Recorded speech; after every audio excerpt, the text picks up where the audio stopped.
10-Minute Jazz Lesson Podcast, episode 468.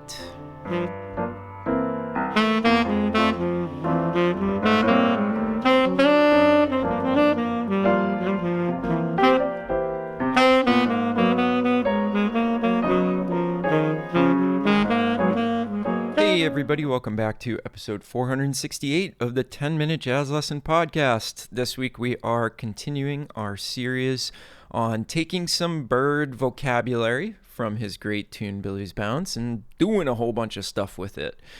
So if you haven't checked out episode 466 or 467, highly recommend it because this is just a continuation in that series. And we're going to build on what we talked about.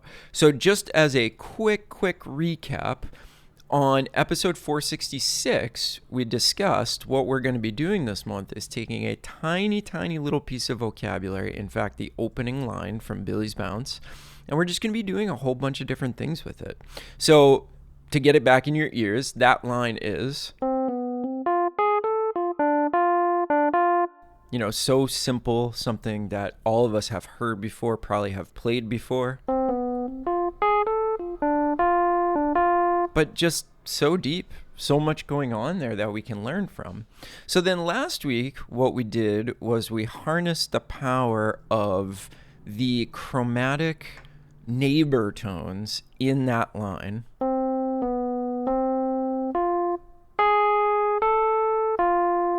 And we came up with another exercise. Something like that. And we are taking this stuff through all 12 keys just to really hear it and feel it in all the different keys. So this week, we're going to harness another power of the line. And that is the fact that amidst all this chromaticism and stuff that's going on, we get like a really purely blues thing happening here, which is this. So what is that? Well, it's in the key of concert F. It's the minor third going to the major third, which I think you can probably all agree that's like a really essential blues sound.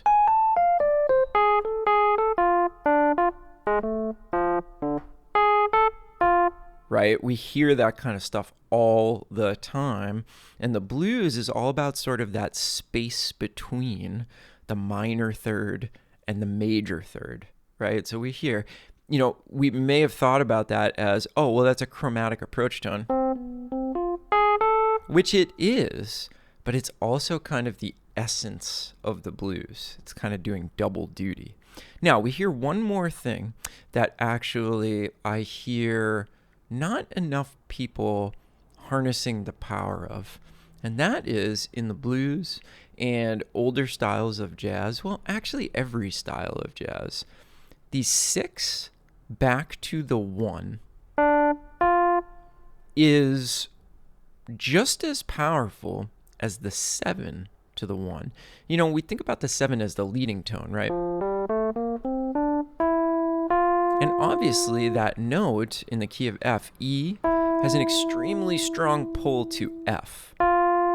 But something that not a lot of people think about or realize is that the 6 leaning back to the 1 at the end of a phrase is almost just as powerful as that.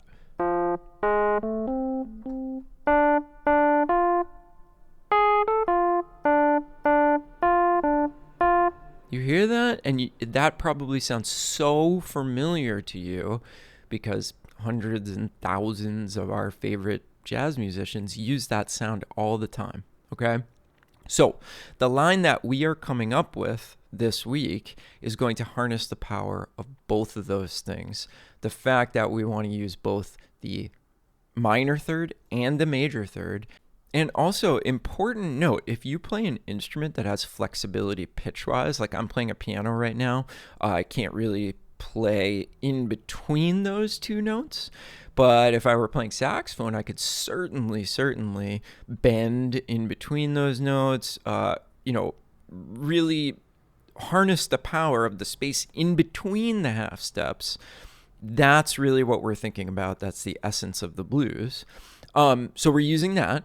And then the other thing that we're going to use is how that 6 leads so strongly back to 1 and how that's such an indicative part of the jazz language. So here's the phrase that we are going to morph this or take inspiration from that phrase. We're going to play this week. I'll play it again. 2, 3, 4. Now, a lot of you might be going, Nick, that's actually way, way, way simpler than what you had us do last week. And yeah, you're absolutely right. Not everything has to be super complicated. I think you would agree that that's a really nice phrase. In fact, I could base a whole solo off of that.